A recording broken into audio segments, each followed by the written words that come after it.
Wala namang mali siya, nasa ng nipple. Kung gagawin niya na, nakabidyo kayo. Hindi pa post yan. Naka-uniform ako. Tandaan na, huwag nang kakapain.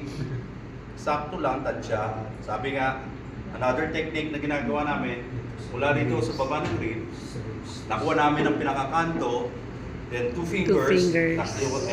Kakapain namin dito sa side, nakita namin ang side point process, eto, tapos two fingers, then yun na. Wala nang kapaan na gano'n na. So dito na lang kakapain na. Dito, paano kayo kumataba? Diba? So tansyado kasi pagka mataba ka, bulging. So makikita mo matigas naman dito, then two fingers, yun na lang. Dito, two fingers, then lang. So dahil ito, tignan nyo ang likod ko, kailangan maging sexy kayo, nakausli yung puwet. Totoo yun, kailangan uslin yung puwet nyo para maganda ang compression nyo. Diretso, compress. Walang bend. Ang puwersa, nasa likod, hindi dito sa braso.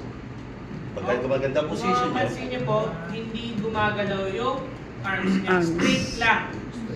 Tapos yung pwersa nyo po ay galing sa buong katawan nyo. Ibibigay nyo po yung bigat nyo. Okay, sir, patingin nga ng galing triceps yung pwersa. Hindi, bukod sa hindi nyo